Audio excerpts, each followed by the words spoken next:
A gente volta a falar sobre as manifestações de 1º de maio. O presidente Jair Bolsonaro participou dos atos de Brasília, aqui de São Paulo.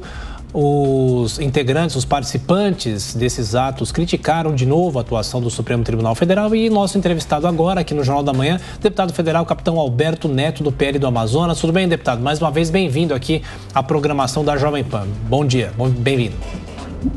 Bom dia, Thiago. É sempre um prazer estar falando aqui com a Jovem Pan e comentar sobre um dia tão especial para o nosso país, que é o Dia do Trabalhador, e as manifestações que ocorreram em todo o Brasil. 99,9% manifestações e também, além do dia 1º de maio, apoio ao presidente Bolsonaro. O senhor acha que essas manifestações refletiram de novo a polarização aqui no Brasil, deputado? Eu tenho falado muito sobre isso, que o Brasil sim está polarizado, isso é notório, e as últimas declarações do candidato ex-presidente Lula tem deixado isso muito mais claro e muito mais polarizado. Nas suas declarações em favor do aborto, em dizer que em controle das mídias sociais, em continuar ainda priorizando o investimento em países com ditaduras. E nós estamos polarizados realmente. Nós somos favoráveis à vida, somos contra o aborto, nós não admitimos levar recurso do Brasil para investimentos em Nicarágua, em Cuba, fazendo mau uso do nosso dinheiro, enquanto as obras do nosso país estavam inacabadas. Nós somos contra o controle da mídia, nós somos favoráveis à liberdade. A liberdade, depois da vida, é o maior bem. Deputado, na sequência, a pergunta de Cristina Grêmio. Cristina. Deputado, bom dia. Eu queria insistir nesse tema da polarização, porque é muito ruim que a sociedade se veja polarizada sem saber como surgiu isso. E eu tenho lembrado aqui que foi o então presidente Lula, lá no início do seu primeiro mandato, quem começou a opor quem estuda contra quem não estuda, analfabetos e pessoas com curso superior, quem voa de avião e quem não voa, enfim, e o negócio está ficando cada vez mais acirrado, sendo que jogam para cima do outro lado a pecha de fascistas, de propagadores de ódio, e isso precisa ficar bem claro. Até que ponto o senhor acha que essa polarização pode ajudar ou atrapalhar na escolha dos candidatos esse ano? A polarização está muito no setor ideológico. E nós, da direita, nós temos que corrigir algumas narrativas que são importantes. Por exemplo, o presidente Bolsonaro, mesmo na pandemia, nós conseguimos reduzir 23% da pobreza com o Auxílio Brasil.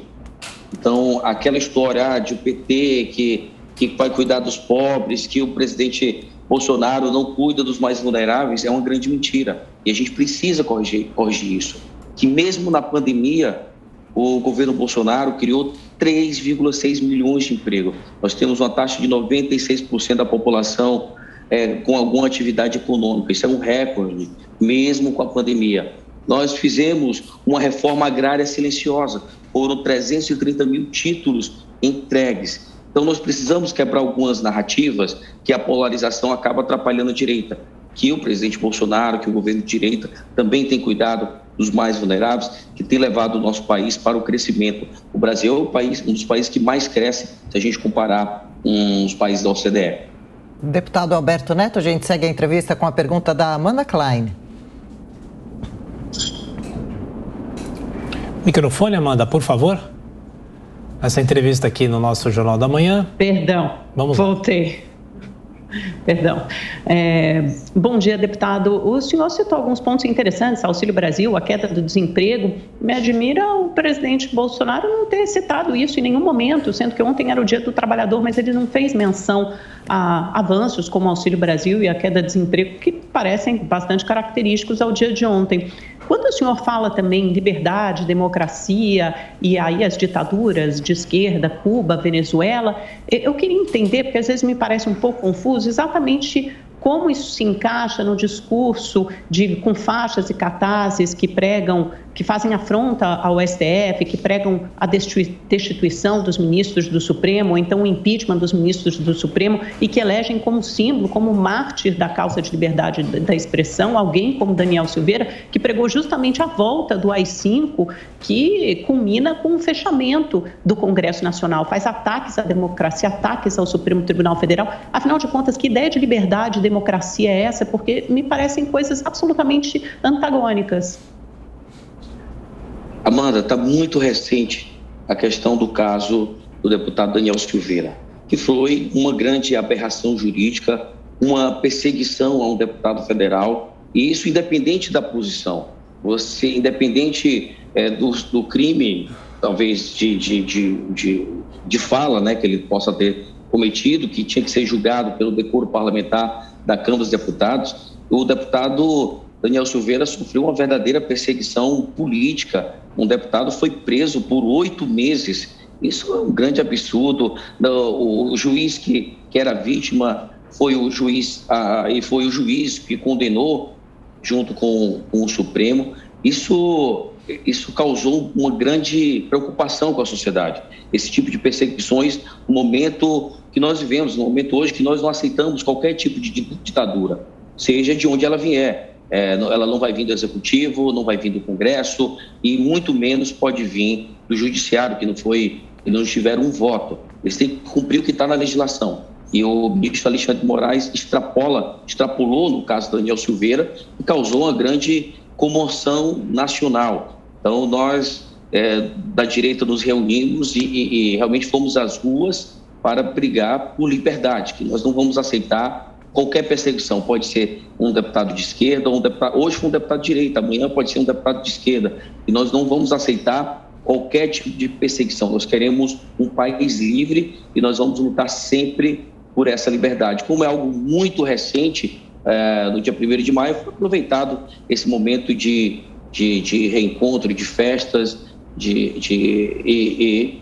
falar também sobre a liberdade, porque estava muito quente o assunto. Não é natural você ver cartazes assim e revolta contra o Supremo Tribunal, contra essa condenação do deputado Daniel Silveira. Graças a Deus, nosso presidente teve a coragem e fez o freio correto que a democracia, que a Constituição, dentro das 4 linhas, permite, que foi o indulto, que foi a graça ao deputado Daniel Silveira. Deputado Capitão Alberto Neto, agora Ricardo Salles.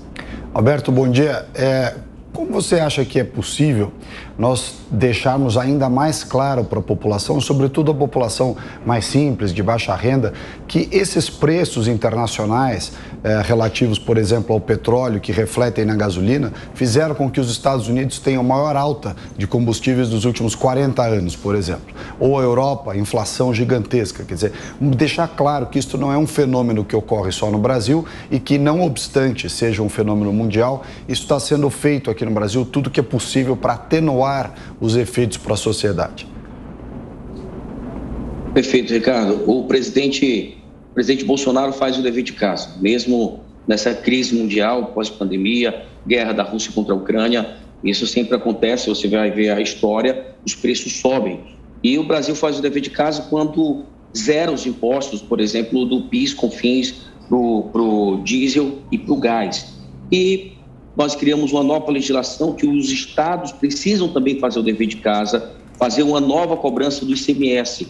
50% do preço dos combustíveis são impostos. Nós precisamos fazer essa reforma tributária o mais rápido possível e alcançar o preço dos combustíveis. Então, o governo Bolsonaro, em todos esses momentos, ele toma medidas corretas. Então, você imagina, em plena crise, você consegue zerar alguns tipos de impostos para continuar e frear o aumento dos preços. Mas se a gente comparar com os governos anteriores, eu lembro até um post do Luciano Hang, que ele compara os preços de 2006 e com os preços atuais. Se você comparar o preço do combustível, na época de 2006 era R$ 2,50, o salário mínimo 330, você tinha condições de comprar 120 litros de combustível. Se você colocar o preço atual, vamos arredondar para R$ 8,00 e o salário mínimo a R$ 1.200, você consegue comprar 150 litros. Então, nós sempre tivemos na história aumentos dos preços dos combustíveis, mas o presidente faz uma boa gestão, zero os impostos. Lá no Congresso nós aprovamos um novo projeto de cobrança de ICMS que os estados ainda não colocaram em prática. Isso é ruim e tem atrapalhado a redução dos preços. Deputado, faltam 5 meses para as eleições. Na opinião do senhor, esse é muito ou pouco tempo? Ainda dá tempo de um nome forte surgir como opção para uma terceira via para fugir da polarização? E como o senhor avalia a manifestação especificamente do PT da esquerda ontem em São Paulo? É possível relacionar manifestação e pesquisa eleitoral? Perfeito. A terceira via se tornou inviável, né? Nós tivemos essa saída do ex-ministro Moro, ex-juiz. Foi uma saída, assim, praticamente patética, inviabilizando qualquer terceira via. Nós temos o Ciro Gomes agredindo, continuando esse jeito de fazer política de maneira agressiva, agredindo populares, mostrou totalmente que não está preparado para governar o nosso país. Então, o país está polarizado, com a militância da esquerda, que cada vez mais enfraquecida, nós percebemos das manifestações, e a população fica sem entender essas pesquisas eleitorais. Alguém que está liderando as pesquisas demite o seu marqueteiro, alguém que está liderando as pesquisas não consegue fazer grandes manifestações, e nós temos um presidente muito popular do lado da direita, que vem para a reeleição, que mantém a sua popularidade, que conduz o nosso país de maneira firme, na maior crise, talvez, mundial da história, com a quantidade nessa pandemia, perdemos milhares de pessoas, mas não faltou vacina para todos os estados, não faltou recurso. Eu, como deputado federal, fui testemunha de quanto o nosso governo federal foi atuante nessa pandemia. O que nós precisamos agora é deixar claro para a população o que o governo Bolsonaro fez durante os 4 anos, que trabalhou de maneira correta na economia, que na pandemia não faltou recurso para estados e municípios para salvar vidas, e que nós estamos, sim, num caminho correto. Nós temos que melhorar essa comunicação para que o presidente Bolsonaro fique cada vez mais forte, porque é o caminho certo para esse momento difícil. Deputado Capitão Alberto Neto, do PL, mais uma vez, obrigado pela atenção, pela gentileza, boa semana. Boa semana, é sempre um prazer falar aqui com a Jovem Pan.